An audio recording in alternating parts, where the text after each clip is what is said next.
Good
morning, everyone. Welcome to the greatest show ever.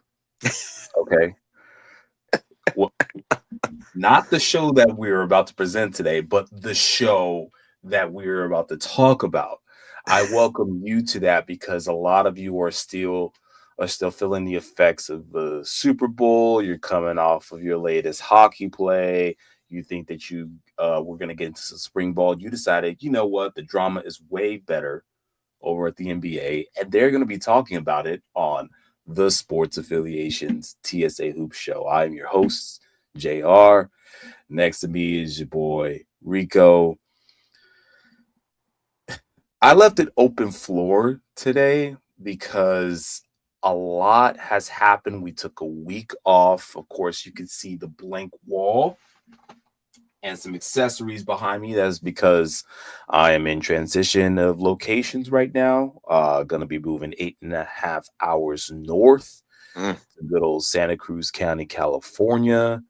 So if the show drops off in the middle, we got some connection issues, whatever. Don't worry about it. We'll take care of you. We're talking nothing but straight hoops for an hour.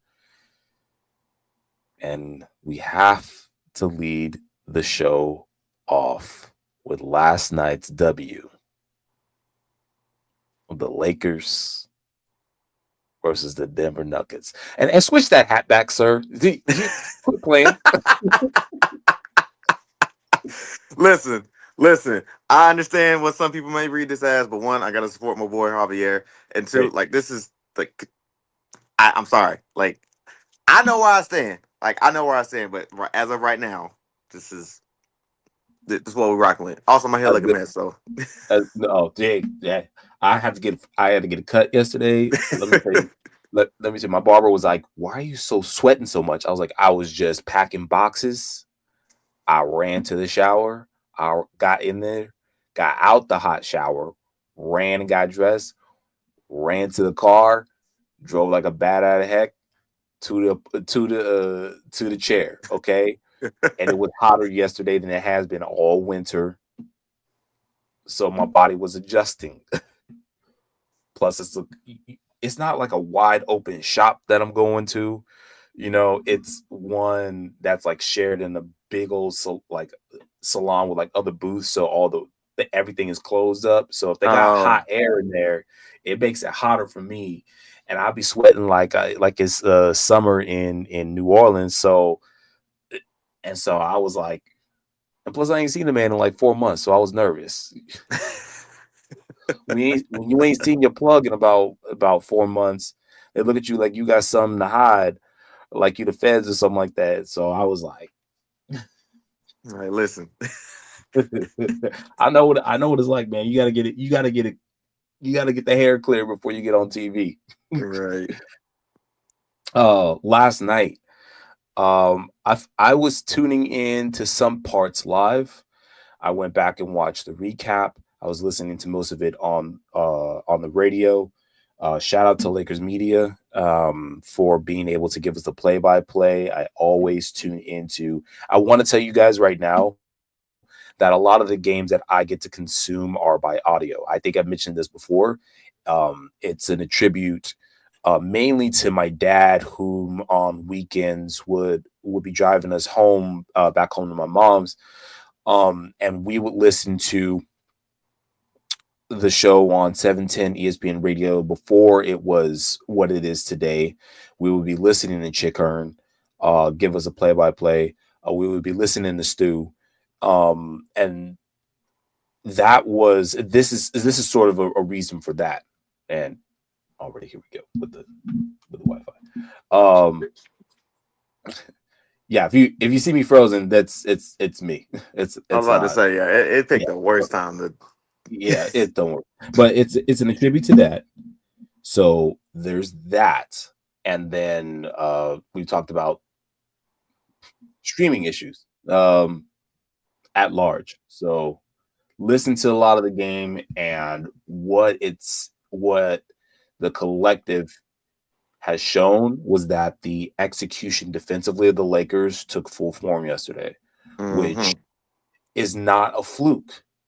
Um, with AD, without AD, there have been moments of where the totality of the team has bought in. Again, this is a team that has achieved top 3 defensive ranking with and without AD from before and after the All-Star break. I think they're a collective 14-5 during this break and have been one of the top 3 defensive teams in the league, which is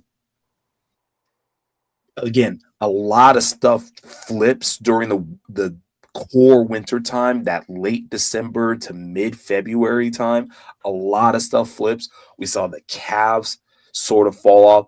We're seeing Houston fall off bad in real time. The Clippers were flip flopping, but during that same time, Denver goes on an 8-game winning streak. Lakers were doing it absolutely well. Um, we got to remember that the team like the Grizzlies was still out there. Uh, they were turning it around for a little bit. A lot of things, a lot of craziness happened during the last like 8 weeks of basketball. I want to give you and at least it's been consistent. That part I can attest to. And so now you got to start asking the question of we're at the point where we're after the All-Star game, and we're gonna get to that in a little bit because Rico, you had some comments about the dunk contest. Yeah. Um, the we did see a little bit of the I did see a little bit of the format of the All-Star game, so we'll get to that. But now it is crunch time. I mean, LeBron didn't participate in the All-Star game, rested the ankle, came back, hit a 40 piece. Uh, went 1-1 in those 2 games. It should have been because the Wednesday game, the lone game that was playing, just want to address that real quick. That was a makeup game for a game that was missed due to the fires in LA. So that was one of those makeup games. Um, but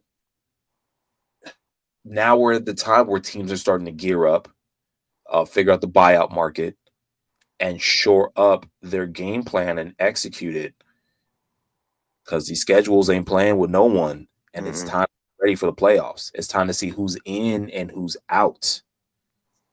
It is that time. If your team is looking like they're in, pay close attention to the moves that they make for their starting lineup, who's healthy, and if they're still looking for people in the buyout market.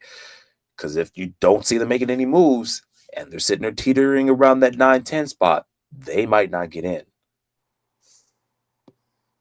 The whole lottery format, the the way that the balls get chosen, the teams get chosen, that 5 through 10, the 6 through 10 slots are based on worst record, and there are only a handful of teams that are definitely headed to that market.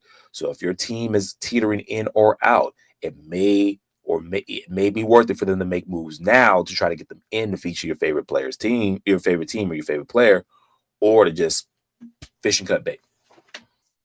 But we'll get into that in a little bit. Rico, thoughts on the game from last night? Um, I was pretty much watching it in totality as much as I could. I watched a good amount of the first half, and then halftime came. Uh, my girl was a little bit hungry, so we went to go grab some food, and then we came back. Start saw like the start of the fourth quarter. Didn't really see much of the third. Um, I was impressed throughout the entirety of the game, especially. well, I say the entirety of the game. I was impressed with Luca. That boy came out demanding the ball early and often. So he had, I think, what, 14 or 16 points in the first quarter, something like Mm-hmm. that. And he Mm-hmm. finished, I think he had a 30 piece, He had a if I'm not 30 mistaken. piece. So yeah, He had 30 pieces, like he was 34, 36. he was clicking on all cylinders. Like he finally felt like I finally felt like he'd actually gotten into a rhythm.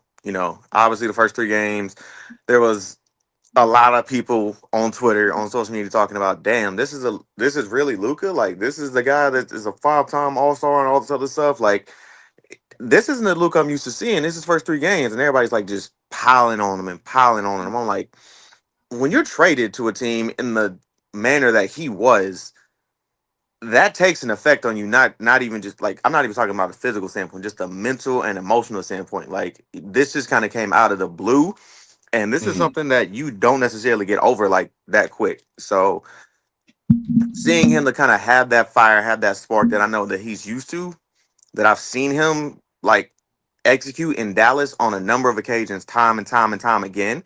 Yep. Um, Especially in the playoffs. Like for one, it's still unreal to sit here and look at Luka Doncic in a Lakers uniform. That is unreal to me. Um, like I don't care how many times I see it, it never seems real, like ever. So, like I said, that was good. LeBron's doing LeBron things at age 40. I know there was one fast break where it was him and Luca just threw up this lob, and like LeBron had to kind of reach back for it and threw it down. And I'm just like, mother, this man is 40, still getting up like this. Like 40. 40. year 22. I'm like, what? What are we I doing here? Like, I uh will I will be I will be 1 year older next week. I will be turning 40 next year. If anyone's having difficulty with that math, go talk to the Department of Education about that. But in the meanwhile, I'm just imagining 40, and yeah, I can do some things, but dunking left my body about 14, 15 years ago, which would be the peak for most NBA level players. So for me to sit there and say, oh, you can't do that at 40, no, I can't do that at 40. But if he's doing that at 40, please lead us 40-year-olds into the new era of how to maintain uh, your body and do shit like that. If you're up there and you still got me saying, ooh, it's unreal. It's unreal. I don't understand it. Man spends 6 or 7 figures a year on his body, but like it shows. Like Father uh-huh. Time, it seems like it's still trying to catch up with him, and he still hasn't got to him yet, regardless of what anybody else thinks. But Yeah, I, I mean, I know like there's always I was at a function last night and there's always talks, it's clips from people that are not fans of the team, of course, or not fans of him that are always talking about the how trips to Germany, blah blah blah. If anyone makes a quip about platement, enrichment, therapy, um, keep in mind that Kobe Bryant had that done with his knees and was introduced to that therapy procedure by Dirk Nowitzki. So give flowers all across the board. Um, Other than that, I wish I was rich enough to be able to afford to keep my body in that kind of shape. Not like in shape, okay? There's in shape like, oh, you're gonna walk down a beach and just not feel threatened by some young chick that's gonna look at your body and be like, oh yeah, that guy's got dad bod. Like, I'm not talking about that kind of let's keep the body shaming from happening type of in shape. I'm talking about execution, okay? I'm talking about like guys that are coming out here looking like Navy SEALs type of shape. That's the type of shape LeBron is in, okay? Like I do this, I eat, breathe, and sleep fitness. type of fitness, okay? To be able to say, oh, I'm going to wake out of this bed and give you 40 tonight at the professional level. That is a Yoda level. I'm gonna go ahead and pull a JJ Redick. Yeah, am I glazing the man? Yeah, of course. He's in the Lakers uniform. Okay, Oh, it's no pun intended to say anything in the Lakers uniform turns to gold in our colors. Okay, I'm sorry he's not doing it in Miami. I'm sorry he's not doing it in Cleveland. He'll come back to one of those places. But in the meanwhile, I'm appreciating the men's magazine replica that is unfolding before our eyes. But I do want to say that if we take him away right now from the team, it is amazing that this team collectively is buying in. I mean, we don't have a true scoring five. We don't have that piece. Some teams can perform well without it. It takes a heck of a lot of execution and for the other team to have very big miscues. I mean, we had some big steals last night. Jamal Murray didn't turn into, I don't know what the hell he turns into, but he just sees purple and gold and he goes, smell like money to me. And he did not do that last night. Thank goodness.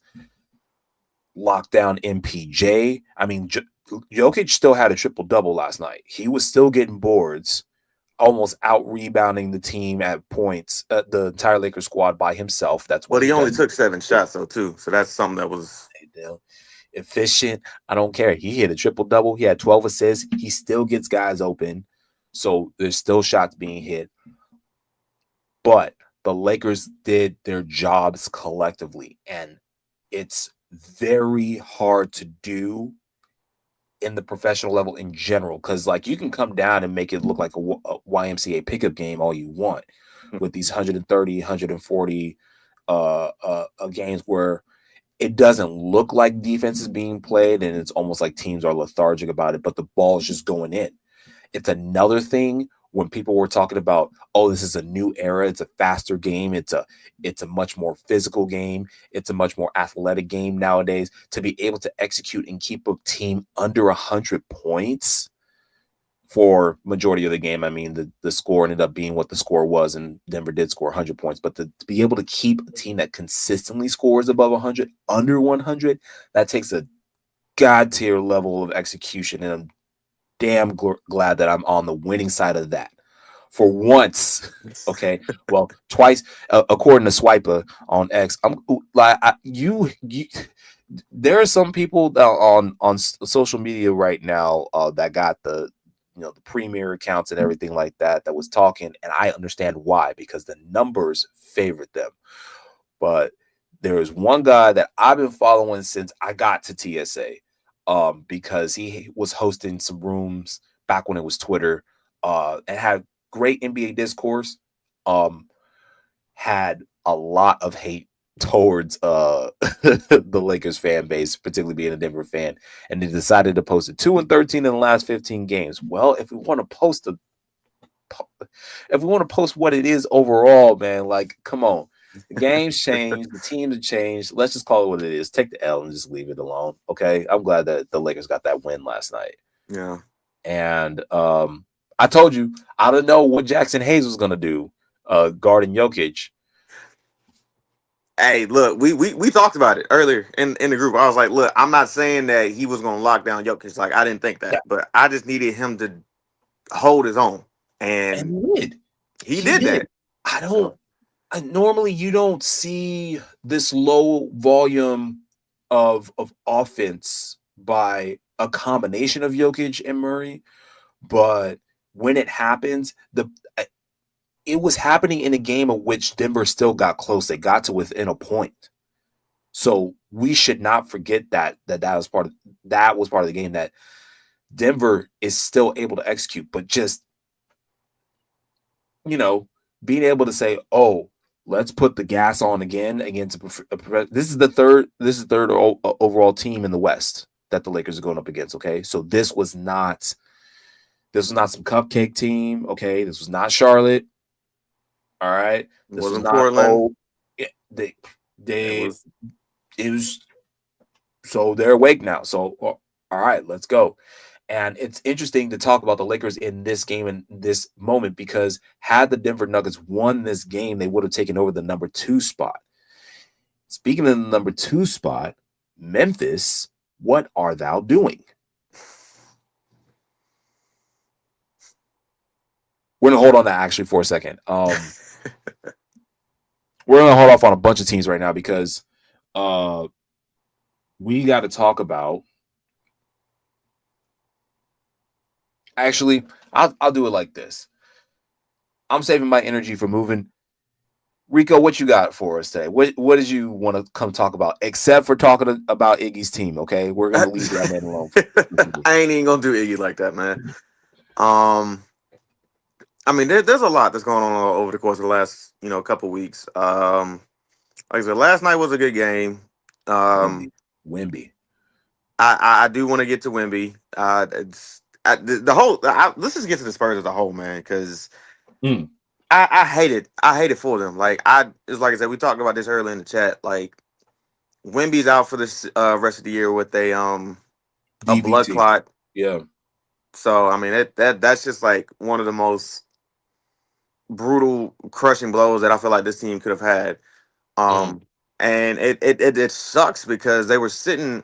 It's crazy for me to sit here and say anything about a team that's in the 12th slot, but the fact of the matter is they were currently in the 12th seed and they just traded for De'Aaron Fox, and they got this relatively great young core with Stephon Castle, Sohan. You got CB3 there. Like Mm-hmm. you were of the impression that they could at least made it a point to go on a run to get into playing territory, possibly sneak in the playoffs. Let's see Wemby in postseason for the first time, and then we don't Mm. know what's going to happen because you got the leadership of CP3, all this other Yep. stuff. But then you see that he's going to be out for the year, and like I was telling everybody else, like he was like I had high hopes for him. Like he was poised to win DPOI. Felt like he should have won it last year as a rookie. I will still stand on that. They were relatively in a good spot to get into the playing tournament, with the roster they have. Yep. And I felt like they were just ready to at least kind of make some noise. I wasn't gonna pull them to, pull an upset or something like that, but Nah. maybe they get in, steal a game or two from a team, if that, and then rebuild for next year. Yeah. I And then agree. this hits, I agree. and to kind of pile on that a little bit more, which I really hate to do, is like Pop has been out since I think they said mid-November with the stroke that he had, That he and that they're suffered saying that he's not going to be coming coming back to back. coach this year. So I'm just like, Yeah. Yeah. I from mean bad to worse. that collectively, I mean the first part of the whole thing with the Spurs is the last part that you mentioned. Pop suffering that stroke early on in the season and him being removed, and the Spurs still were able to manage and execute during this stretch. So let's Mm-hmm. not say that. Let's not go. The Pop left the team in great hands. Okay, so that's something that should be said. Still has a leader on the floor in CP3, but you're right. The team was basically being constructed not necessarily to go into a deep playoff run, but to be part of something that was going to be the next team making a deep playoff run within a year or two. Mm-hmm. That's what the addition of CP3 does for most teams. Um, if he's not keeping the team alive for a play in or a playoff spot, he is helping develop the team to be something. Ever since going from New Orleans, he went to the Clippers to help them get to multiple playoff appearances. We can't forget Lob City. Um, we cannot forget how he not only helped the Oklahoma City Thunder get to the playoffs, but helped mold the current leading MVP. Okay, you have to talk about the CP3 effect. The current leading MVP, thanks to the help and coaching of CP3 and Dennis Schroeder, also was why we have SGA where he's at today. Okay, yeah, he's got his coach, he's got his team to help. So that's one thing. We cannot, and I only say this because he's been an avid professional and he's also been a champion. Harrison Barnes also came over from Sacramento, another guy that came over from Sacramento to help be part of what was going on. San Antonio almost gave up Sohan and Castle. No, Sohan and I'm trying to think of the other kid's name right now. It's on the tip of my tongue. I'll come back to it. But those players were almost given up in the in a trade for De'Aaron Fox. And they ended up renegotiating some stuff, and it ended up not being those guys. So they kept their young core. So that was some great things, some pluses on the checkbox. And then De'Aaron Fox comes over from a team that was essentially not able to utilize him as part of the main part of the offense. Domantas Sabonis became the main part of the offense. He was the healthier subject. He was the guy that's consistently showing up. And so the whole thing where players were coming, Harrison Barnes came over to Sacramento to help De'Aaron Fox. Okay, there was no talk about what to do with Sabonis. We can't forget that Sacramento also, and I'm going to flipping back and forth between Sacramento and San Antonio, but this is important because the trade deadline showed Sacramento was willing to do some things to try to push for the playoffs, and still continues to lose games. Okay, they just acquired Zach LaVine. Okay. And this is a team that was supposed to be utilizing LaVine and DeRozan now, two former Bulls. All right. So now we're talking about late season push, not happening, not executing. De'Aaron Fox goes over to San Antonio, says, oh, they got a great culture there. They got a great coaching system there. They got a great coach there. And we've all seen Wemby in action. I want some of that. Okay. So De'Aaron Fox goes over, immediate execution, immediate positive dividends on the acquisition, and then the DVT happens. So I don't want to take away from all the good that's happened, all the people that have been added to that team, but yeah, this is an absolute travesty to a team that, maybe some bettors out there like the odds of San Antonio not only going to the playoffs, but making a deep playoff run. That was like almost positive money with all these smart acquisitions that they have been making. Mm-hmm. And it just happens. And for those of you that don't know what DVT is, a deep vein thrombosis, which my dad actually had one of those. About 6 years ago or so. Happens a lot in athletes. You got that blood clot and it just gets into the vein and it breaks out of wherever it's at, gets into one of those main arteries, clogs it up, and it causes stroke, heart attack, things like that. Just things that are very devastating to the human body and mind overall. So glad that they caught it. I did think that was found right after Wemby got shooken out of his ankles by Kyrie Irving in the OG versus World game. If you guys haven't seen the All-Star game, you got to go back and watch the clip. Kyrie carries the crap out of the ball to score the bucket against Wemby, but the moves that he put to put this walking tree on skates. Kyrie don't duck no smoke. He don't care who in front of him. he don't care. Like, are you sure you want to guard me? Okay, look. We're going to play a game of, you guys remember the game Twister? Kyrie dribbles like he's running the board, okay? Your left ankle is going to go right here at the foul line. Your left ankle is going to go here at the three-point line. Your hip is going to fall exactly right here. Look, when I have the ball in the string out here, don't reach for it. Listen to Uncle Drew. Don't reach for it. If you reach I for teach. It, I teach, and my lessons are hard found. Go back and watch the clip, okay? Anyway. It's hilarious. So, yeah, San Antonio, maybe it is a blessing in disguise because Now we're getting into the talk, and we talk about whether your team is in it or not. Should your because San Antonio has some picks still, I believe, and protected picks. They have 2 picks in the top 14. I checked it the other day. They have I don't think they're protected. I think they have their own pick and they have San Antonio's pick. So they have 2 picks in the top 14 as of today. So now then the question is,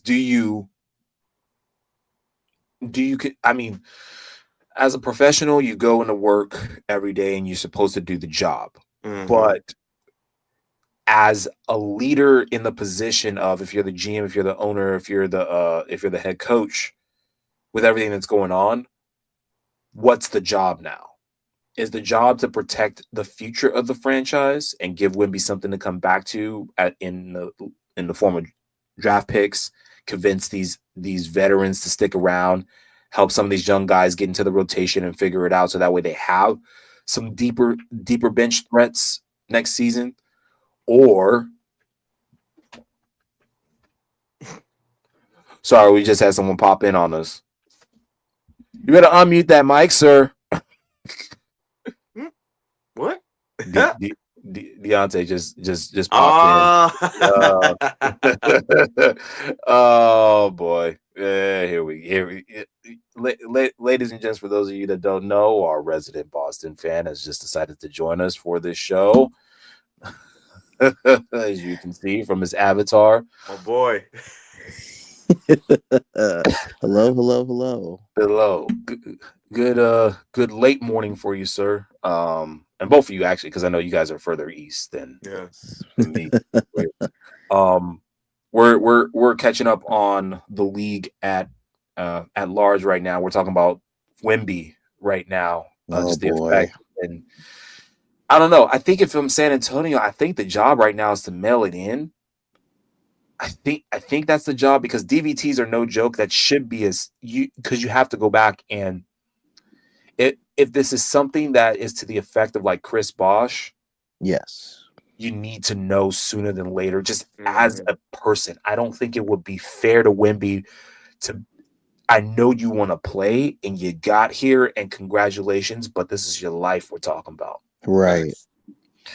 And it's hard to manage blood clots with, like, maybe they put them on a couple of blood thinners, which is very hard to do that and be that tall and be that weight and execute at a high level. It's a very, very thin tightrope to walk, and I would not wish that on anybody. So that's why I'm struggling to see what San Antonio would do. I mean, if you're anything like some of the guys I'm in fantasy leagues with, you try to trade Victor Wembanyama. I see y'all trying to sabotage my team. Someone tried to trade me Wembanyama for Amin Thompson. Get the oh Lord. Yeah. Oh no. No. But I will say this. I will add on to one little nugget to that, because, like I said, they got 2 picks in the top 14. They have their own, and they have Atlanta's. Which at this point, I'm assuming, like, if I'm the Spurs, I'm a fan of anybody that's playing Atlanta going forward for the rest of the year, because the more losses they take, the higher the chance that pick is going to convey in the top 5 or something like that. Yes. Somebody made a similar note that this isn't the first time something like this has happened in the Spurs organization. Back in the day, I think it was back in '98 when the Admiral got hurt. Yep. And the following year, they got the #1 pick and got Tim Duncan. They got Timmy. So, listen, I'm in no world am I saying this is going to happen, but if this situation were to materialize and the Spurs have the 2 picks they have in the top 14, and one of those reaches #1, now you kind of playing with some house money here. At this point, what do you do with that pick? Do you take that chance and trade that pick away to go get you some, better assets to kind of help this team moving forward and really try to make a push while Wemby is here? Or, and this is where I've been seeing a lot of discourse on social media. Cooper Flag is sitting right there, #1. No, trade. Look. Wait, no. Hold on. Because listen, I'm not saying it's gonna happen, but just thinking about this, if you got, in no world would I think this would happen, but if it did, if you're looking at it, you got what? De'Aaron Fox, Stephon Castle, Yes. Sohan, Hmm. Cooper, Vic. That is your core for the foreseeable future moving forward. And like I said, in no world did I think this would actually happen, but that's the discourse that I've seen. There's some of these, different situations. If I have that core going forward for the Mm-mm. next 4 to 5 years, because I know they still got to figure out what De'Aaron Fox's contract is going to look like, because I think he's Yes. got like one more year, Mm-hmm. and then he's an unrestricted free. I I hadn't think had a he's an chance. unrestricted free agent, Okay. although I could double check. Yeah. So they're gonna have to figure out his contract extension. Wemby's still on a rookie deal. They got these other guys, but it's a relatively young team. Hmm. San Antonio isn't necessarily like a big market to some people, but Ooh, I said to some, not I, that some. had Uh-oh. had that um, talk last night too. Oh my god. but just looking at that squad and the possibility of what you are able to do with those two picks, depending on how the rest of the season goes, with the draft lottery, all this other stuff, San Antonio is setting themselves up for the future down the road. Mm, And heaven forbid, you know, I hope and pray to God Wemby comes back healthy, ready to go. Whatever Yeah. this first team looks like going forward for the next 5, 10 plus years, I see them winning a couple of chips at some point. I'm hoping that Victor does, because he's one of my favorite players in the league right now as a young guy. I'm Hmm. rooting for him, but I, the Spurs organization, like I don't know if they really know what mediocrity is, because it seems like throughout most of their from my standpoint, from my standpoint as a basketball fan, they've known copious amounts of success over and over and over again with the guys they've had on the teams. Like, you look at the run they've had, that with the Tim Duncans, Tony Parkers, Manu Ginobili's, Bruce Bowen on, way back in the day, Robert Ory, one of my guys from my hometown, by the way, if y'all don't know. Shout out to Robert Yep. Ory. Big shot Rob, one of the best players to ever do it. Um, with Pop being there as long as he has, like, this team just, it seems like they find a way to still make it a point to make themselves relevant, even when they don't have, the best years. Right. And I look at them and I'm like, at this standpoint now with the whole Pop situation, I'm curious to see how that changes things moving forward and where they would try to go in the direction of a coach. Because if you're the Spurs, I feel like Pop is all you know as a coach. Like, I understand you have other people from underneath his tree and all this other stuff, but like, what other good basketball mind out there at this current moment, whether it's an assistant, a former coach, something like that, who would be a good fit to kind of step in, hone that team, and try to see if they can make a push with this team going forward, and you know be known as the guy that followed Pop, though, which is another thing in itself, because that is a big ass pair of shoes to be filling I in don't that Yeah. know, organization. Deontay. You got all that. You. Yeah. I Deontay, you go ahead. Yeah, Cooper at one. I mean, from what it looks like, and I'm already looking at the standings of the NBA at this point. The Washington Wizards are by far the worst record wise, the worst team in the Obviously. NBA at this very moment. To So the this chances day. of them getting a high lottery pick is literally right in their bag. All they have to do is just continue on to lose games. But as it Like, pertains to the Spurs, I mean, like you said, with that core of De'Aaron Fox, and then who else? I mean, CP3 is pretty much their veteran guy, but you don't know how long he's gonna be in the league for. You don't know. And then with this whole Wembanyama situation, it's just, what do you do? Like, do you try to prove that you're competitive even after the All-Star break, or do you just sit there, analyze, and say, you know what, we just don't have the pieces right now to make a playoff run. And it's just, and you just say, hey, you know what, let's try to lose these games to get a lottery pick. But even so, like I said, I'm going back to the standings right now. The Jazz are significantly worse. The Blazers are almost pretty much right there. And if you go to the and if you even go into the Eastern Conference, the Hornets, the Raptors, and then the Sixers, and then the Nets, and then, yeah, it's just, my God, the chances of them getting like a lottery pick is just, especially for Cooper Flag, it's just, I don't know. I don't know. It's just, it's like playing cat and mouse at this point. Mm. So Oh, some of those so teams we'll you called see. out in the East, you said what? I'm obviously you got Washington, then you got You have Charlotte the and Hornets. Toronto. That's Yep, the Hornets, the Raptors. Yep, and even the Sixers Cooper and Flag's gonna be a uh Nuggets. Raptor. no. I'm Cooper gonna be Flag, real with you. Philly don't deserve Cooper. I'm Cooper, sorry. Cooper Philly Flag's gonna, Cooper Flag's gonna be a Raptor. We don't have to worry about it. Philly don't deserve Cooper. Like I'm gonna be real with you. Joel Embiid is a You all know my sentiments on Embiid from the past boy. couple of years. Come on now. We're not. We're no. You. I'm cutting your mic off if you start talking about Joel Embiid, Deontay. We're already you every day. Every day. Look, it's like every day. it's like an everyday occurrence. Every day. We don't talk about Boston's record or why JT is not getting a heavy favor for MVP Mm. Because or Jalen Brown's a better player. that's Oh boy, here we go. I'm see. sorry. I'm sorry. See, I'm sorry. Deontay also has the power to execute mutes in this. So if you get muted, Rico, that's not on me. We don't talk about nothing else. If nothing else comes out of this man Deontay's mouth, it is his disdain and vitriol for Joel Embiid. So I hope you had your coffee already this morning. We're not I gonna get sure your blood did. pressure up. We're gonna leave it alone. We're gonna leave it. We're gonna leave it. Oh my Leave it lord. alone. But going back to the Cooper Flag for Philly subject. Yeah, you're right. They don't deserve him. They really don't. It's just sad that, Philly has I wouldn't call it sad, but it's just organizational malpractice of what's been going on over the last couple of years during Philly's tenure, right? Specifically with the Paul George situation and Yeah. how that trade has been working out Mhm. in not so less of their favor. It's pretty much a whole carousel of just bad decisions and bad personnel. Just yeah, it's terrible. It's I mean, terrible in Philly.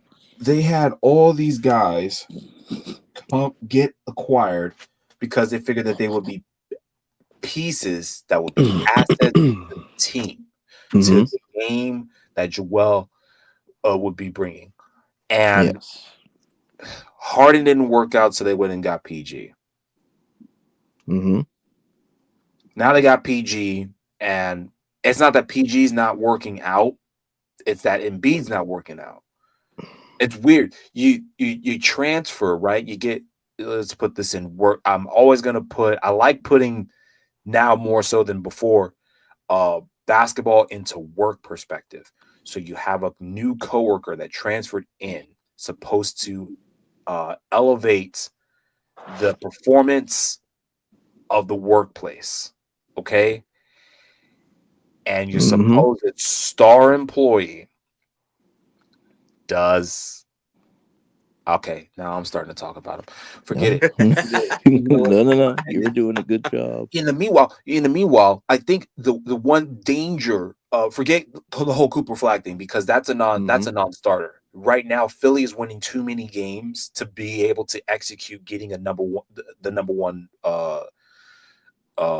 draft pick. So that's a non-starter. The problem right now is that Philly is in danger of losing Tyrese Maxey. Didn't they just And extend him? he's pretty much been the shining star on that team, and it's sad. Now I thought he got an extension though. Their Yeah, rookie, he did. Yeah, he did get an he did extension over the the summer. rookie, Jared McCain. McCain, Mm-hmm. diamond in the rough. Kid was going bananas for that first part of the season, even in those losses. So, a rookie of the year candidate. Hopefully, he comes back stronger next year. That would be something to be on the more positive side. Yes, it would. But since all right, I'm gonna this is gonna go full circle today because we're gonna come back to the Lakers, and you know what I'm about to say next. Since Nico Harris, Oh boy. showed the world that nobody's safe. Hey, look. we talked Can we about this get a into couple this? weeks ago. You had a question, and it was like, who do we think was going to make a trade, and who's going to stand pat, and all this stuff. Yeah, I think you got yours right as far as like with the Bulls. They made a yeah, move. Granted, it yeah. was a Bulls iffy-ish made move. Sacramento, all that stuff. Yeah, I said something about Philly should have made it a point to trade Joel Embiid because they should try to get something back for him and kind of build around Tyrese. Um, my thing of it is, at this particular point, I'm still standing pat on that. Like at this point, what more are you getting out of Joel Embiid that's going to help you be a championship contender? Like if Right, he's but not even sitting here going to play back to backs, then I'm that's not what I'm about to. saying. Maxi is not safe. I mean, it's not that even though you extended him, there's still a possibility that he could get moved. he can get moved or that he mucks it up. He mucks up like he executes on the floor, but then he comes in that office and says, "Y'all ain't doing this, that, and that. I'm gonna go to the press if y'all don't trade me." And they find out that okay, Joel Embiid at least like Dan Morey is still like, all right, well, I'm 10 toes in on this Embiid thing since 2 years ago. Trust the process, blah blah blah. We haven't had any negative press about Tyrese Maxey. He's been all positive. We have an opportunity to go get picks, go get assets to continue to put around Joel Embiid. Let's just go ahead and do it. We got Jared McCann over here who's up and coming. Maybe we toss him into the starting lineup instead. And they ship Maxey off because again, no one's safe. I'm just saying that the possibility is now still there, but the danger is that with how things are happening, maybe what we don't see is the work that Embiid talks about that he's putting in. It's like kind of hearing Dwight Howard in his free throws, right? You're like, oh yeah, I'm putting in the work, and players are talking about, oh yeah, he's been putting in the work, and you may not see it until the 11th hour. But for right now, from what I'm seeing in the forefront as a fan, as a spectator, you guys are in danger of losing a very solid employee. Very, very close. And Daryl, I don't know. Do you think Daryl is that demented that he would try to move Tyrese like that? I mean, I get it. We saw Nico Harrison do what he did. Nobody is safe at this league anymore. I understand that. But I would try to move Embiid before I move Maxey because I know at least Maxey's a lot younger. I've just paid him. I at least know he's gonna be here. He's balling out, putting his best foot forward. And yet, I think if I can remember the record off the top of my head, I think the Sixers are like 6 games under 500. Okay. Wait, hang on. I'm on the I think real it's like app, 20 and 26 or something like that. No, the Sixers right now are 20 and 36. 20 and 30. They are 1-9 of their last 10 games, and they're on a 7-game losing streak. Oh, okay. Well, there you go. I said 20. I was 10 games off. My bad. No, I think you were being too generous with that. I was 10 games off. My bad. I guess I looked at it from a while back. I don't know. 6 games under 500. Stamp it. Yeah, they said, hey, let my hate shine for 1 second. You said how many games? 16. What's the over under on the under games of the 500 for Philly? Minus boy. 6. Oh boy. But even so, like Daryl Morey, bruh, like you've seen this. I don't. You've seen this firsthand. Like, come on, brother. What are we doing? Like, I understand.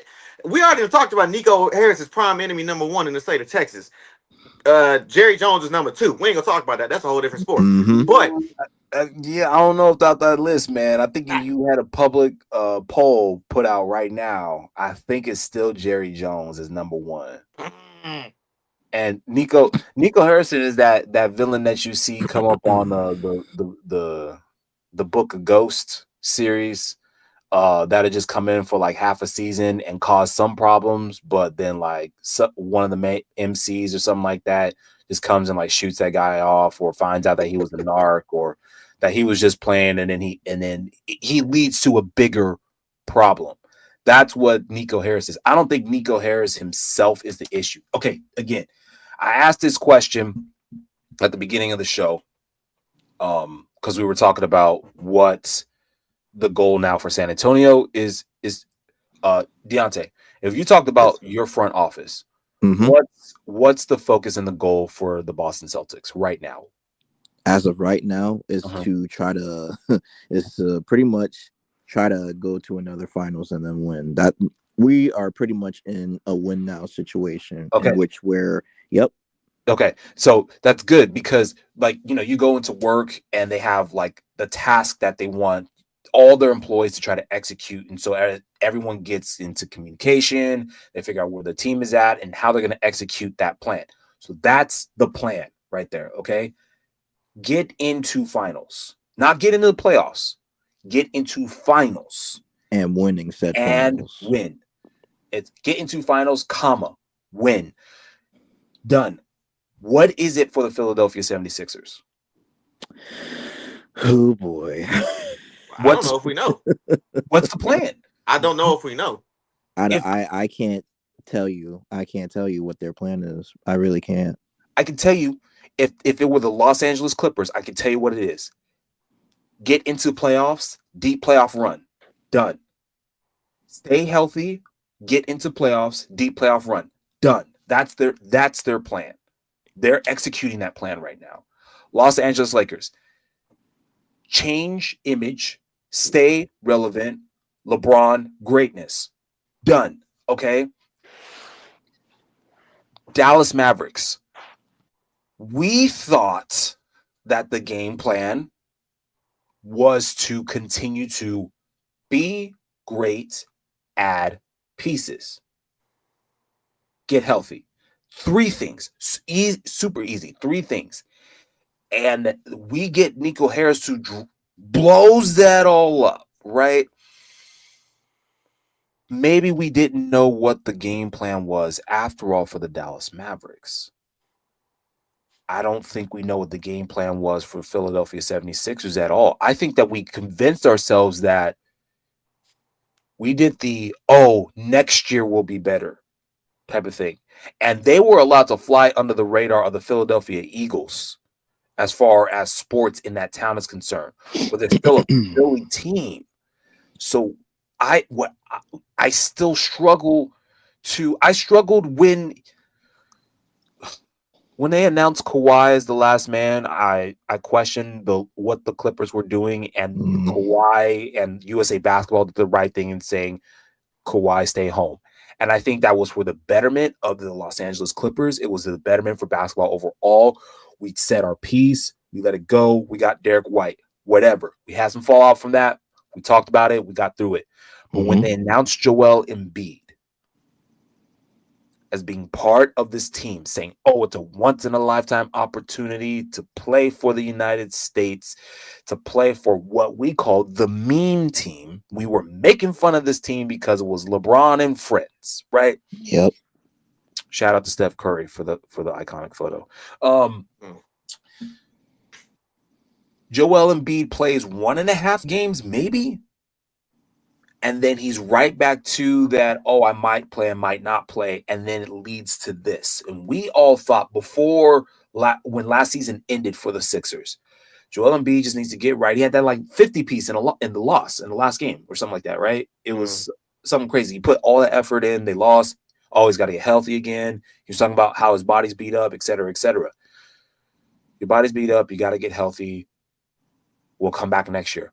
If your body's beat up, why are you doing the Olympics? You come back next year. Just come back. Just come back next year. What does playing Olympic basketball have to do with getting healthy? Why aren't you hitting a Kawhi Leonard like, hey, what are you doing to get healthy? Let me do the same. Because he's following. I hate it when the league becomes a copycat league to the point where the players start copycatting each other. Because Joel Embiid is trying to take notes out of Kawhi Leonard's playbook and is not executing the full playbook. If Kawhi takes time off, you take time off. Whatever, like you got to execute it to a T. You got to go all the way down the line. This man's not playing this game versus the top 10 team and on a back-to-back night. I'm not playing against the top 10 team on a back-to-back night. Okay, I'm doing everything that man is doing because the Clippers right now are in the playoffs. Justin says, "Oh yes." Oh boy. Sitting in the sixth spot. Where is Philadelphia? Nowhere to be found. Sixers. They're still trying to quote Come out unquote and trust the play. process, a process in which hasn't worked since 2014. The process. We are I'm now gonna tell you. in. I'm gonna tell you this. Daryl Morey. It's gonna be interesting. Daryl Morey has concepts of a plan that nobody else knows but him. That's where we're That's at right not now with good. Philadelphia. That's not good. That's Like not he has good. concepts of a plan that he knows, but nobody else knows. Like he has We're an gonna idea of what he wants to do, but everybody else, like the fans and the media, is like, "Bro, can you give us an idea of what is going on in your brain?" look. I understand keeping the cards close to the chest, and we're gonna jump off this topic here in a second because we gotta talk about ASG and fantasy a little bit before we get out of here. But I don't care if it's a business that you're trying to run. I don't care if it's a team that you're trying to coach. I don't care what it is in life. Communication is absolutely essential. You have to have some sort of team that has some sort of structure, so that way, when it all gets together, when you say, "Oh, this is part of the plan. This is the plan." What's up, Coach? What's up, Coach? Hey, Hey, coach. Coach, kicking my ass right now this week in fantasy. We gonna get to that in a minute. I'm getting beat. I'm getting beat by 2 Bills.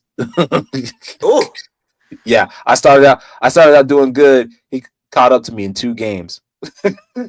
Almost like, what can you do? I was on a heater. I was on a 3-game winning streak.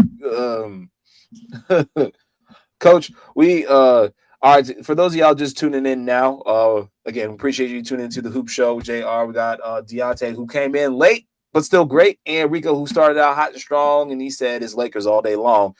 We were talking about the Lakers Denver game last night. We talked about the effects of Wembanyama getting the DVT. We're talking about teams around the league that we don't know if they're out or they're in on their playoff moves. Some of those middling teams. I mean, Golden State is in. They're trying to get in. They're not trying to push for the lottery. They're not doing that. Houston's just not executing down the stretch. I think someone's trying to ruin Utah's day, by the way, by giving. They're either gifting this team wins, or I think the top 10 just needs to stay away from Utah for the rest of the season. Because everyone goes in it. I had a coworker who's a Thunder fan, and he's like, "Oh yeah, we're gonna beat Utah by 15." And he wanted to bet on that. I'm like, I don't want to touch that bet because you sitting there, you acting like it's Washington, and then everyone goes in like it's Washington and comes out and they're like, ugh, belt today. Like Utah won on the late game push. Okay. Thanks to Keontae George. All right. So stop playing with Utah. Stop playing with Utah. Stop playing with the lunch money, man. Like they're gonna take it. Okay. There are teams that are executing. There are teams that they know who they are. They're mailing it in. They're like, listen, it's time for us to shut this down. Don't know why you got Zion Williamson out there trying to get 40 pieces and stuff like that. Maybe it's for his mentals. When this team is literally 13-43. That is no. Washington finally decided to get Kuzma out of purgatory, but those are teams that we Hassan Amin, very, very big sports writer and NBA presence, not just for ESPN, but NBA overall, said something that I would like to mention to those that are going to be tuning into this show for the rest of the season. Yes, your favorite team we should talk about. But if you notice us gravitating towards the teams that want to go into the latter part of the season, into those April, May, and June games, if you notice us talking about them and not your team that decided to mail it in, is because if you're mailing it in, we still have work to do. We're more interested in those that are going to do the work as well. So we may not be talking about your Wizards, your Bulls, possibly your Kings, okay? We're not going to be talking about them. And I'm not sorry about it. I'm not sorry to continue the discussion on why LaMelo Ball might have been snubbed for the All-Star game. A lot of you that are talking about you want me to talk about your favorite team also didn't tune into the All-Star game. So I'm not giving any work for half credit for half work. I'm not putting any work. I'm not putting any more work than you do. I'm not putting any more work than your team did. Okay. Time to go talk about the hard workers. Nikola Jokic.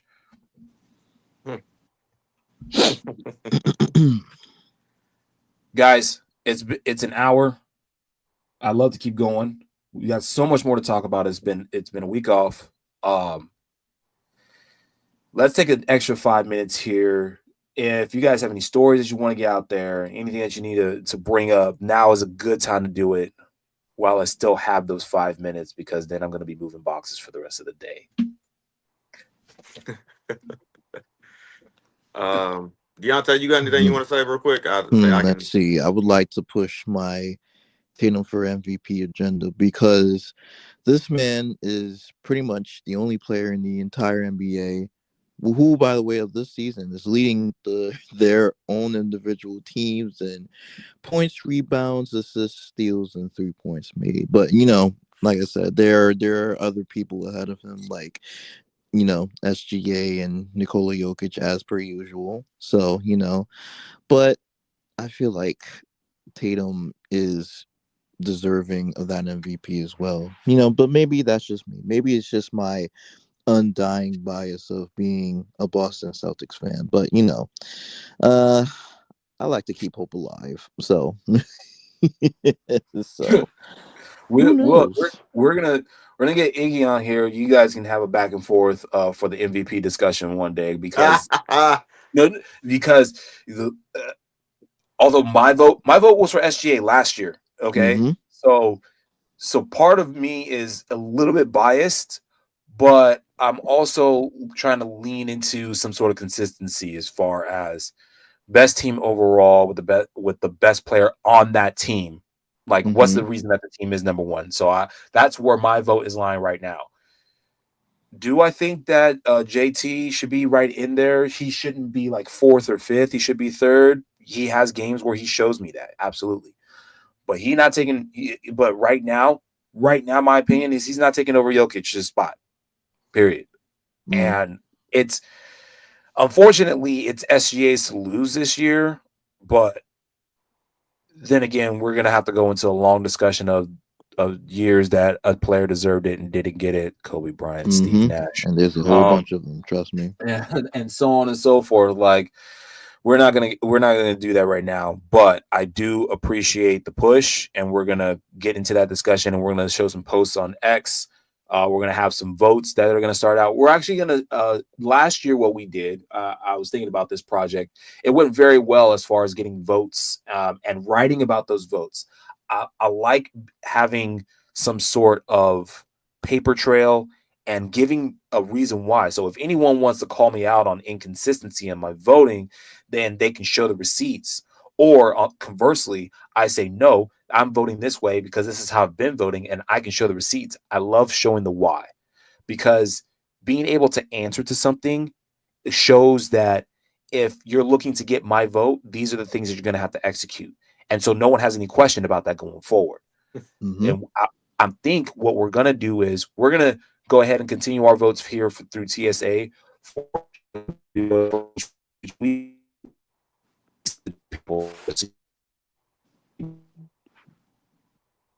Uh-oh.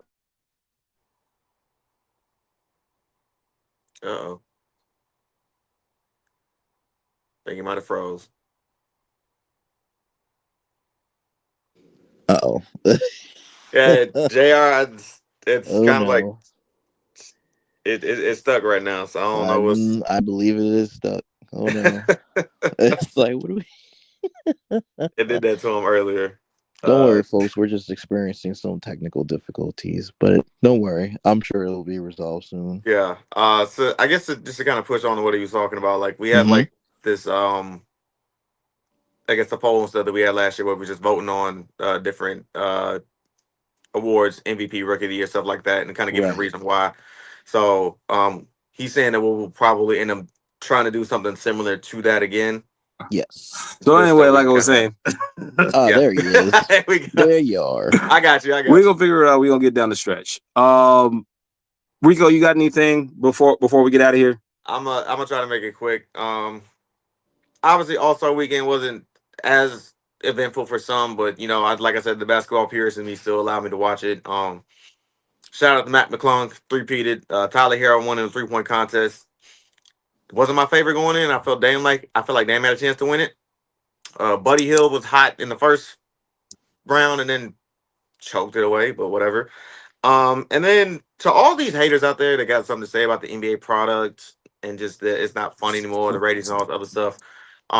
I'm looking specifically at two individuals, Mr. PK Subban out of the NHL, and then Draymond Green, who had nothing but negative things to say about the All-Star format. Like, if you haven't watched the NBA in the last like decade plus, I don't think you have any right to say anything about how the product is today because you are going off of a nostalgic view and you're going off of a biased view from years previous. You're tied to what that was back in the day. Regardless of what other people may think, the NBA is enjoyable. You have to make it a point to kind of like find ways to make it enjoyable if it's not just watching your own team, but also kind of getting in and looking at other content from other people that also enjoy the game of basketball. There's so much of an emphasis on like all these first take shows and like stuff like that, debate shows where it's always a topic of debate. There's not anything that really wants to show love to a lot of the game of basketball nowadays. So, and that's why I appreciate us as a whole where we're doing this with the TSA show. We're having a friendly debate about it, but it's a lot more positive than it is negatives. Like I Mm-hmm. understand we have our jokes here and there about certain players and teams, but we keep the focus positive as best we can, and we're talking about the game. It's not just a narrative we're trying to push. We're talking about the game as a whole. We're spitting facts, and we have that knowledge base. So I appreciate that from us as a whole at TSA and the three of us who, we have our thoughts and opinions, but at the end of the day, it's all love in basketball. Yes, That it wasn't is. that was I didn't mean for that to come out like it did, like as the movie, but it is what it is. So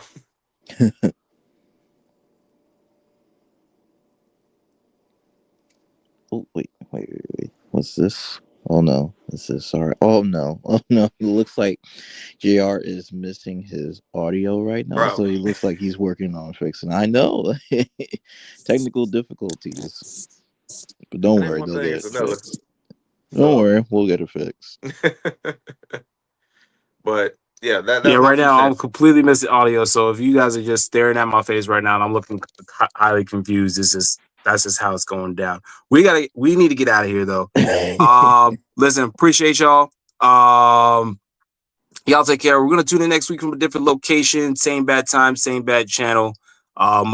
Peace, love, and chicken grease, y'all. This is Rico, Deontay. Appreciate you guys for coming on to the show, y'all. Love y'all.